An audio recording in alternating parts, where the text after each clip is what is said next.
Hi, this is Randy Finney with Right Side of the Chart, and today is Thursday, November 18th, 2020. It is 12 noon as I'm starting the video, and what we're going to do in here is cover some trade ideas, individual stocks. It's been a while since I've really combed through and compiled a watch list of some trade ideas.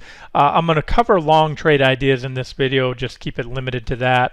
I went through a couple watch lists today that were skewed more towards finding the long trade ideas, so I'm going to go with that. I did tell you yesterday I'll do a video on commodities, and I decided to bump that, do the trade ideas first. The commodities are more of a slow play, a long-term. What I'm looking at there are not active trades or breakouts or anything that's going to, rip fast. I mean, some can. That coffee trade continues to run.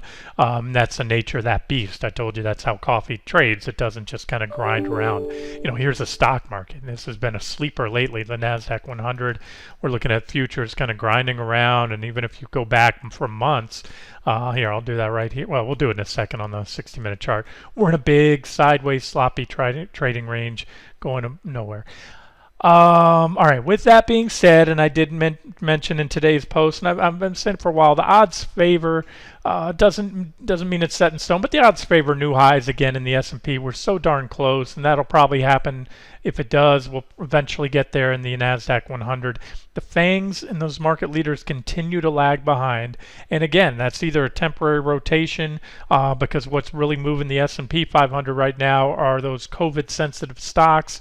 And so there's certainly that case to be made. It's just a temporary rotation. But again, on the other side, you can make a case that, hey, when the market leaders start to turn and lag, then, that could be the end of the run. So we'll see. But with that being said, when the S&P 500 gets this close to new highs, and I don't see a lot in the chart slowing it down. So I pointed out today earlier, and I'm just starting here with a quick update on the markets. I pointed out this breakdown in the NASDAQ 100 futures. You're wedging higher, you had your divergence and everything like that. We broke down, it was not impulsive at all. Kick back tested, and like I said, it was an objective entry, but you'd want to wait to see the market, how things traded when it opened, and you also want to ideally see the S&P 500 confirm, which you have not. So there it is. We're below that trend line. On a scale 1 to 10, it is not a 10. It's maybe a 5. There's 1, 2, 3, 4 reactions, then the breakdown. The breakdown was not very impulsive, and then again, I don't care how nice the breakdown looks. We could have had a big impulsive move. The NASDAQ 100 will only go down so much without the S&P 500 following it. This is yes. Why? Well, first of all, they have a lot of the same top weightings. S&P 500, is also chock full of the FANGs and in many of the same companies, and it's also tech is the heaviest weighting there. So you're not going to see the NASDAQ 100 drop 10, 20% and the S&P 500 go up 10 or 20. It can't happen. It's simple math due to the weightings and sector weightings and overlap in the components. So here it is on the S&P 500, and the reason again, I point out, what looks like a sell signal on the NASDAQ 100, but nothing on the S&P 500. The other day I mentioned 35.94 right there. We had a couple dips but then we whipped right back up, closed right back above there. So really no sell signals. We're grinding sideways. There's the previous highs right there. So we're within spitting distance of all-time highs. And again, the odds lean that way. It's not a foregone conclusion, not set in stone, and we could certainly go this way. And if we do, I gave you some downside targets. So just, like I said, at this point in time, you can be long. The risk reward is not very favorable, in my opinion. You can be short, but you don't have any sell signals here on the broad market on the S&P 500.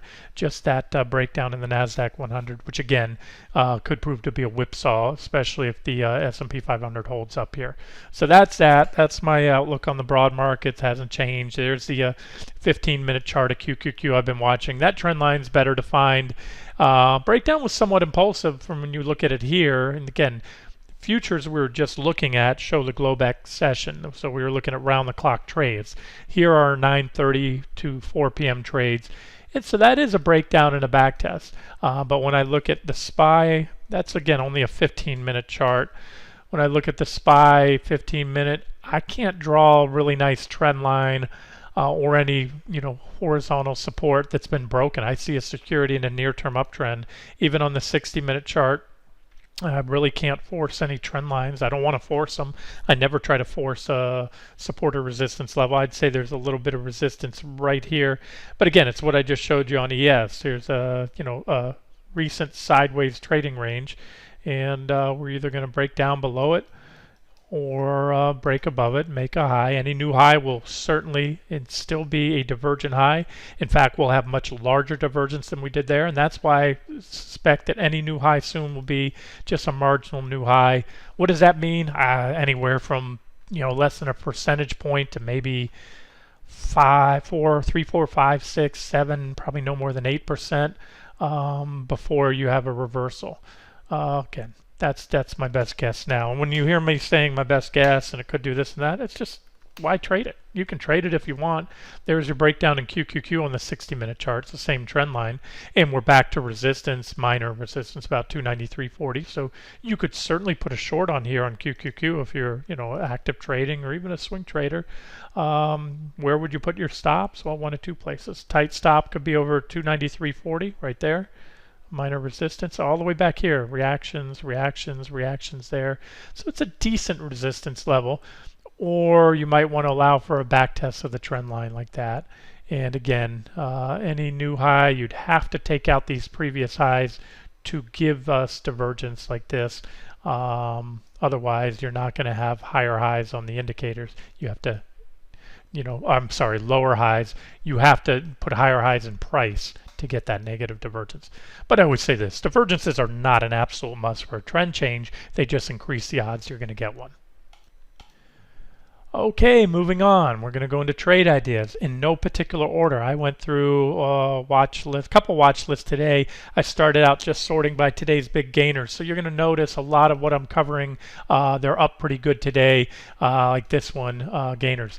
Here's a note, and if I don't mention it, I want you to pay attention to the share price.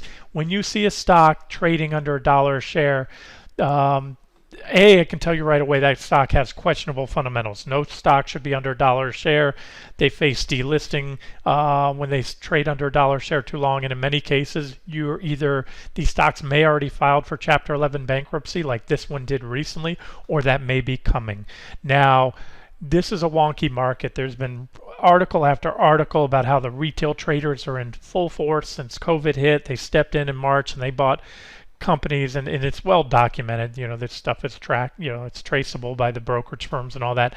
They bought a lot of these bankrupt or going to be bankrupt companies, and a lot of those companies exploded off the lows because the Fed coming in and backstopping the credit markets and everything else. And so all I'm trying to say is you can have a company that's in Chapter 11 bankruptcy that continues to run. You don't want to hold it long. And listen, you can wake up any day and then the restructuring could be finalized and the shareholders get wiped out. That's usually what happens when a company files for Chapter 11 bankruptcy. The stockholders are the first to go. Bondholders are first in line. If there's any money left over, they get paid off. They probably won't get $1 for every dollar they have in, maybe 50, 60, 80 cents. It all depends on the company and how much cash is left there. But the stockholders stand at the end of the line. That's how bankruptcy works. If there's anything left over after all the creditors have been paid back, including bondholders, then it gets divvied up to the stockholders. And that's kind of a simplistic take, but what I see big divergence, positive divergence, stock that's rallying up to a downtrend line resistance, all potential targets. Again, highly speculative. Stay away if penny stocks and high risk stuff isn't your cup of tea, because this thing could tomorrow be down 50, 80, 90%, or it could be up 50, 80, 90%. Just throwing it out there. Again, it's probably the most aggressive trade idea I'm going to cover in this video, and it just happened to be first on my list. That's why, because of the big gain today. EXPR Express, there's a lot of these retail stores, the apparel stores, I should say, that are taking off. Obviously, due to I assume due to the positive news on the vaccines lately. That's implying everyone's going to go back to work, leave their houses, quit the stay at home, go buy new wardrobe, et cetera, et cetera, et cetera. But again, this one just recently visited, penny stockville, was down to about 60 cents, 50 something cents a share. It just regained that dollar share price. That in itself can be a bullish event because, again, as I just told you before, when a company trades, if it cannot maintain a share price above $1 for a certain period of time, they give them a little bit of time, it's a few months or whatever it is, they get a delisting notice that if they don't get their share price up, sometimes they'll do a reverse stock split to do it, or the insiders will step in and buy, or the market will. And so often if you see a stock dip below that $1 share and then recover it like it has today, it's at $1.06 right now, that can be bullish. And this one, again, I have not done any due diligence on this. I don't know if they've filed for Chapter 11 bankruptcy protection or not, but I can tell you if it continues up and it's broken out of this bullish falling wedge there impulsively, 127 would be your first target. And that's still, if it can get there from where we're at now, you're talking about 22%. Things continue to go well for the apparel sector. Who knows? Maybe it makes it all the way back up here to 255. At one point not so long ago, this stock was trading at $20 a share. So, some people like these low price stocks. That's what a lot of we'll call them Robinhood investors have been, or traders have been doing lately, is going after these penny stocks, beat down companies. And hey, it works until it doesn't. It's like a game of musical chairs. As long as the speculators are jumping in, buying these companies, they can move fast and they can go the other way quickly. Especially if this one, for example, has not filed, and then all of a sudden out of the blue you get a Chapter 11 bankruptcy filing, and that could knock the stock way down. So again, high risk. If it's not your cup of tea, stay away from penny stocks or anything even close to $1 share. That's not the next one. Next one up was CHS, another apparel store, Chico's. This one's local where I'm at, their headquarters. There's their divergence, big positive divergence. Again, just briefly dipped down below that $1 share price and recovered it quite a bit. And we just broke above this 162 resistance. You have the converging. I don't know if you can see them in the video, but I have the blue line here is the 200-day simple moving average, and the red line here is the 200-day exponential moving average. It took out the simple, it ran into the exponential today, and if it can take those out, that should be a good sign. Back here, it capped the rally, and you go back in time, and typically it's bullish when stocks are above their 200-day, bearish when they're below it. So break above 162 today was bullish if it can hold. Day is not over. And again, big divergent low. I'll just tell you, a lot of these apparel stores, this is it's a bet that, hey, everything's going to get back to normal. These vaccines are going to be 100% effective or close to it. Everyone's going to get them soon, blah, blah, blah. I think that's all priced into this trade. I'll leave it up to you whether to, to decide if you think that's going to be the case. If so, it stands to reason that a lot of these apparel stores could return back to at least, close to where they were trading in the past. I mean, this one got knocked down so much, from, again, what did I just say, $20 down to a dollar. So, it stands to reason it could, over time head back up here. Let me just give you a longer term swing target if you're interested, and then we'll move on. About $4.50 or so right there. USRM, US stem cell. Here's a penny, very low penny stock. I mean, we're talking fraction of a penny, but a nice downtrend line. This thing tends to move big. This thing's always been in penny stockville since I can remember, but yet it's good for trades. It works well with technical analysis. You had a big divergent low there. From that divergent low, this stock rallied in just a matter of a few days, about 460%. That's what these low price penny stocks will do, is put quick big gains in your pocket. There was a breakout right there. There was a divergent low right there as well. You can see the divergence, boom. And so bigger trend line that could bring this thing all the way up here to about, that's almost 3 cents a share right there. That would be a longer term swing target with maybe a stop along the way right here, about 2 cents. And again, there's some rough levels. Okay, they're not all going to be super speculative. Here's one that's, nope, that's not it. Sorry guys, I'm clicking my Spacebar, which cycles through the current watch list I'm on, but that's not it. I've got to go off the my scratch pad here. That was USRM. Next one was GPOR. Okay, we have quite a few energy stocks in here. I made it clear a couple weeks back that of all the 11 sectors in the S&P 500, energy clearly stood out to me as the most bullish sector, bullish setup, and it since broke out. So that means it was a bullish setup, and it's since become actionable trade. That's where still, I still think one of the better looking sectors. So a lot of these energy stocks. This is in the oil and gas E&P. That means exploration and production sector. Big divergent low. You can see my divergence lines here. Positive divergence. Low price, another one, low price stock. But again, in just a couple days since the divergence has started to play out for a rally, this thing rallied about 65%. And you can see, I don't have a line here, but there's a big old gap right there. That'd be a natural target if that gap is taken out. You consolidated here, so the top of that consolidation zone is about 30. That'd be your next target. And if again, I think I'm doing this for both active traders as well as investors. If you're a believer that COVID is now already in the rearview mirror and these vaccines are going to work, and 2021 is going to be a year of the economy being strong as everyone goes back to work and yada yada yada, and that's certainly possible. I have no idea if that's going to happen, but if that's your mindset, then I'll tell you, a lot of these energy stocks, as long as they're not in or don't file for bankruptcy, be careful again of anything under $1 a share. But that's where I think you're going to get more bang for your buck. These guys can give you 2, 3, 400% no problem. I've seen it time and time again. I've also seen people get wiped out.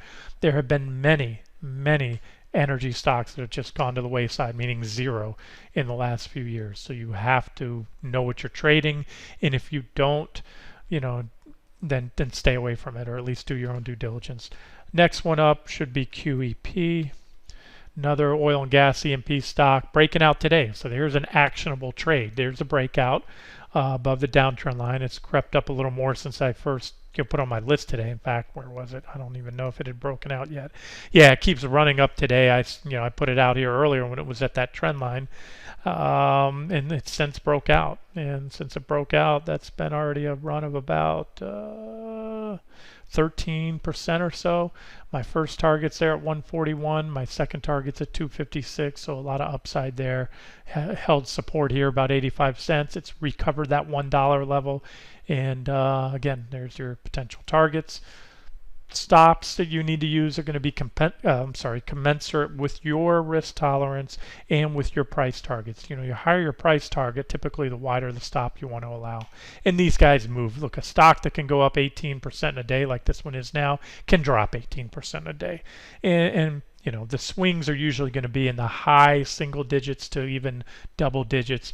I tell you that because you need to take that into account. If you're running a 2% stop on this one, they're going to stop you out somewhere along the way if this one's poised to run up to that target there for another 100% from where we're at right now. You're probably not going to make it there, even if it gets there, running a tight 2% stop. So food for thought. You just have to allow wider stops. How do you do that without getting wiped out? Take a small position. This is a speculative trade. It's $1.34 a share. If your usual thing is you put $10,000 in a trade like Apple, put $1,000 in this stock. Why? Because if you hit it right, you're going to double your money. You're going to make $1,000. If you buy $10,000 of Apple and you're looking to make 10%, well, that's the same $1,000. So that by that logic, you're going to make the same amount of money if your target's hit, but you can also allow a much wider stop in percentage terms and keep that in line with what you'd stop out on Apple. Let's say you were going for that 10% pop in Apple on a swing trade and you allowed yourself a 3% stop loss. That's a little better than the 3-to-1 risk-reward ratio. You'd lose $300 on a $10,000 position if stopped out. So what would $300 be on a $1,000 position here? It would be a 30% stop loss. And you would say, again, 30%, you might think, oh, Randy, you're crazy. But it's better than a 3-to-1 RR if that 100% return is hit. So it's all, again, to me, it's all relative. It's all the same amount. I don't care what I make or lose in percentage terms. I care what I make or lose in dollar terms. All right, so moving on. Next one up is RIG. Rig, Transocean, beautiful looking chart. Again, this was back here when it's mentioned, and I've just not had the time to go through each and every component like I wanted to on the energy sector, and it also broke out right after the elections, and it's been running up. So there's Rig, a beautiful divergent low. Again, a lot of these energy stocks entered that, drop below the $1 share price. Rig did it back here briefly. When it recovered it, from the point it recovered it, it rallied 275%. It's just recovered it again. These are my targets, all potential targets, so you can do the math on that. Hopefully you can make them out in the video. $1.77, 243, and 376. Again, constructive chart for a bottom in the stock, not just a quick trade. No, that's not the one I meant to do. Next one up was ORGO. Organogenesis Holdings. So obviously sounds like something to do with, who knows, it's a specialty and generic drug maker, maybe a cannabis stock, I'm not sure. Again, you can do your own due diligence. Just type in ORGO or any stock symbol and then space Yahoo. It's going to bring you to Yahoo Finances. They have a great page. It will give you a summary of what the company does, financials, and all that. That's probably one of your easiest ways to quickly do your own due diligence on a company. What I like about this one is this big 480 level for what, over a year now, almost a year now. Boom, boom, boom, boom, boom, tap, tap, tap. It was support here. Finally, that support was broken, gave up the ghost, but it's been tapping along there. So basically, that's it. Set an alert. Here's one reason you sometimes want to wait for a daily close, because there's an intraday breakout. It looked legit right here. Let me circle it. We clearly took out the 479 or 480 level. We did it on high volume, but at the end of the day, they closed right back down below that trend line, or the resistance line. Remember, the fat part, the body, shows your open and close. The skinny part, or the shadow of a candle, shows your high and low for the day. So there's your low down at the bottom of the candlestick. There's your high of the day. And so that was an intraday breakout that never stuck. So it's tough, because sometimes if you wait for a daily close, I think this thing's bound to run probably if the market holds up, and the market keeps going up in this sector, holds up. I would suspect the next breakout would stick, and I would have no problem taking that breakout, maybe a half position, maybe even a full position in the same thing. But if it falls back below, then stop out. If it runs, because if you wait to an end of day close on a stock like this, you could be up 40, 30, 10, 20, 30% before you get that final daily close. And at that point, you may have missed at least part of the initial run, and it's not a very objective entry you're going to run into. You got a gap right there you have to contend with. So those are my thoughts. It's nothing. There's nothing wrong with taking the breakout early on if it's confirmed with high volume, but don't become married to it, especially if the breakout fails. Because once it failed here and you close right back below the line, remember, you didn't close far below it, but you closed back below it, and from there you dropped. I have to go here next to this line to measure. Okay, that was close enough. There's 479. So from here to the drop, it fell 28%. That's why you don't get married to a stock. Use stops, and you can always, get back in if you're stopped out, and then the charts improve. So ORGO, it's roughly a $5 stock with a breakout to come above 480. Next one up, NNDM, if I can read my handwriting. Yep, that's it. Similar kind of setup here. You have pretty decent resistance right here, about 492 is where my line is. Same thing. This must have been, I don't know if they're not even related. This is a tech stock, Computer Systems, but you had a similar intraday break only to close back below. But you have a lot of reactions. You have a gap right there, and 1, 2, 3, 4, now 5, in fact 6. The last 2 days we've been hitting that 492 level. So there's one building energy that could run if it can pop 492. I don't have any targets for you right away. A stock like that, if that's a basing pattern, just let it run, trail a stop up, and let it run. All right, WMC. Let's see, what stood out to me here? Well, it's already broken out and run. Not the most objective entry now. Maybe if you get a pullback. What I see, it had very good support about $1.87. It had been basing, had a little downtrend line right here. It took out recently, ran, and it also had resistance here around 242. So it broke out. Don't know if you're going to get it, but if you get a pullback to that 242 level, that may be an objective entry there. All right, next up would be MBII. Now what I'm going to do here, starting with MBII, is cover the rest of these will be in the agricultural input sector. You already know I like commodities, especially select commodities, and longer term I'm bullish on the ag commodities. Here's a sector that may benefit from that trend. And so I'm going to go through some of my favorite setups, or some might be actionable trades. This is a trade setup. The difference between a trade setup and an actionable trade is a trade setup is a potentially bullish or bearish stock, chart pattern that is still pending an objective entry. In other words, a breakout. So with MBII, which is Marrone Bio Innovation, you have a nice clean downtrend line. If that downtrend line can be popped, sorry, these are old levels. I've tracked this stock for a long time and traded it many times. I believe, I don't know if I did it at the time, but I may have pointed out this big divergent low back here. This stock can run when it wants to run. I've traded it many times over the years. That divergent low led to a 140% rally. And so when you look at it kind of bigger picture, here's a stock, you can go back to a weekly chart that may have put in a bottom. It's certainly hit on this weekly chart long-term support right here. And, too early to say that it's in a new bull market, but it's certainly held long-term support there. And we go back to the daily chart. All I can tell you is a break above this trend line, especially impulsive, should be bullish. And here are all of these marked levels. I may have to tweak it. I haven't updated these lines, but that one, there's our previous reaction high at 152, and first target would be here about 135. Beyond that, I have a level about 182, and so again, that's ag input company. Next one is IPI, another ag input stock. Looks like it could be basing here. This one's really lost a lot of value since back here in 2018. It was a $53 stock, Intrepid Potash. There's your big level here is about 1428, but you also have resistance at 1172. So what does that mean? That means your first objective buy point, buy trigger is a breakout above 1172. Ideally, if it's impulsive, first target would be 1428.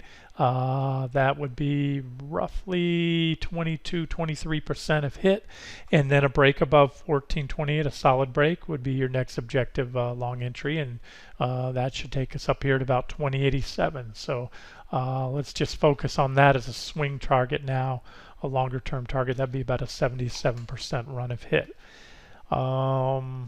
And I'm very open to the fact these guys could enter a new bull market depending on what goes on in the economy, or maybe just what goes on with the agricultural commodities and this sector as well.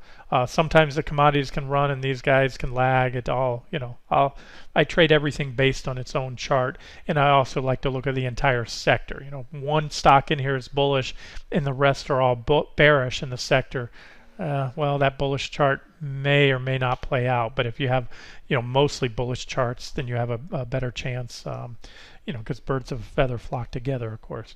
UAN is another one in the sector, and that's CVR Partners. Ooh, nice divergent low right here. You can see your positive divergence put in recently here. Big, strong divergence here on the indicators, and it's been moving up since. It also entered penny stockville. Here's your dollar points here. I have more importantly than the $1 level is I have about 111. So 111, number one, will be my first target, next target. It broke out today above the 79-cent level. So this is an actionable trade. Here's a buy signal. Here's one I think you could enter long today with the appropriate stops below. Should it hit that 111 target, then that's going to be a run of about 40%. If it gets there, my guess, I'll give you my guess as to how this plays out. Run up there, get a little consolidation, pop that, and then your next target's 135. Down the road, might be a little while. If it can pop that, then there's a big thin zone right here. A thin zone is not the same, but it's similar to a gap where you didn't have a gap, you don't have any trades. A thin zone, you have very few trades. This stock, once it broke that 261 support, it waterfalled down. So, over time, if this thing can, continue on up here, base a little bit longer and then break out above 135, it should run up to 261, which is almost a double from there. Next up, RKDA, another one I've traded on and off over the years, another ag input stock. Here's your level. I know there's a lot of lines on the chart. Again, some of these are old levels that I need to clean up, but the most important level right there, it's a downtrend line resistance now. It's really working its way in this triangle pattern, so bullish if it can break up. I would say, just looking at this, you can see some stops along the way, but I'd target at least 478 on it. 478 gets taken out, we'll probably go up to 657 and then potentially 966. So those are your swing or trend targets. Those are big gains, on a $3 stock if it hit. And of course, if it takes out the bottom of the triangle with conviction, that's no bueno for the stock. All right, next up, SEED, Seed, Origin, Agritech. Really kind of more of a continuation type play. This one bottomed back here a while ago, and again, it's in the ag input sector. Big divergent low right there, ran up. Oh, I highlighted this as a trade idea back then, and we, it was it might have been unofficial, but we milked a good part of this run. I think I had a target up here to 181 or 1081, I'm sorry. So from that, I don't know where we entered it, where I highlighted it, but from the divergent low, that was a big rally of about 400%. And at the time, if I recall right, I said, look, we put in a divergent high, time to take profits if you didn't do it already here at the 1081 target, that divergent high. And if especially if this trend line breaks, that uptrend line, which it did, and from there, from that divergent high, you fell back, about 47%. But since then, it held. This would, I believe, was one of my other targets, 777, former resistance, then becomes support. And that was an objective long entry, bounced right back up to the 1081 target, which was, again, were these previous reaction highs. Hit it again. So what I need to see now is a break above 1081 for the next buy signal in the stock. Should it fall back down to 777, that's support. As of now, this stock is in no man's land. That's what I call a stock that is smack between support and resistance. So there's no actionable trade that I see here. Again, your next objective buy points are either a solid break above 1081 or a pullback to 777 with a stop somewhat below.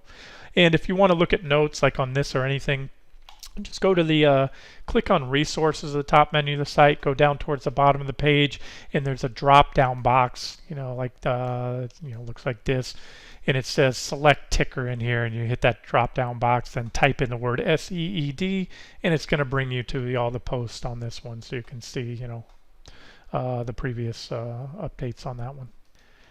CGA, that's China Green Agricultural. I pointed this one out back, I guess back here somewhere. We had a little false breakout. It's actually had two false breakouts. There's my downtrend line. It's kind of the nature of this beast. It's a thinly traded stock. It only has a market cap of less than $18 million. So it's it's thinly traded. There's going to be more risk in this than would be in, say, some of the other ones that I covered earlier that have much larger market caps, like MBII is a $167 million stock. But anyway, see, it is prone to whipsaws. And I know I pointed at one of these breakouts and then it failed shortly after. So again, that's why you don't fall in love. If you take a stock on a breakout and the breakout fails, let it go. You can always buy it back if the failure proved to be a whipsaw, but in this case it didn't. So with that being said, sooner or later it's likely to break above this downtrend line unless this stock has very poor fundamentals and it's going to eventually go away. I can tell you where it would certainly be a bad sign of taken out is that 241 right there. That's a level other than this brief dip down. Remember, everything melted down in the March lows of COVID. This one briefly had another spike down, but it keeps regaining that 241 level, big level. So we're at support now, and there's two ways to look at this stock. You could buy it on pullbacks down to about that 241 level with a stop somewhat below, or you could again wait for a breakout. The downtrend line, we're kind of on it right now. We broke out the other day. We're back testing, and maybe a partial position here. And then if it can take 309 or call it 310 out with conviction, that should open the door up to these targets right here. You can see marked. And finally, the last one in my ag input watch list is this one, YTN, Yield 10 Biosciences. I highlighted back here recently. I think it was on this downtrend line, and we did get a breakout finally of that downtrend line right here. It did run up somewhat, but it's been checked. So what I've added here since that last update is this big boxed in range. There's a trading range here. I need to give you another line right here. This is a big level, probably the biggest level I see right now on this chart. I'm going to color that up. We'll make it yellow. I think a break above that level, we've had a lot of reactions on it, about 842, should pop us up to about that 1090 level. And if we can take out 1090, then we've broken out of what appears to be a potential basing pattern here. And it looks pretty thin all the way up to about 2713. So there's a near triple on your money, especially if you take the breakout above, if you take it above 842, you're talking right about a triple there, targeting the swing trade up to about $27 or so. All right, that's it. And then I will follow up on a separate video for the agricultural commodities, but just wanted to get these trade ideas out to you because, again, the momentum in the market right now, near term, especially with the broad markets to the upside, some of these long trade ideas look okay. And keep in mind, too, a lot of the long trade ideas I just covered, if not all of them, are not components of the major indexes, so they can actually march to their own drumbeat. It's possible to see the broad market pull back in some of these stocks if they have good enough fundamentals and they're not components of the big indexes, then they can actually still play out for a nice rally. We'll wrap it up here. This has been Randy Finney with Right Side of the Chart. Have a great day.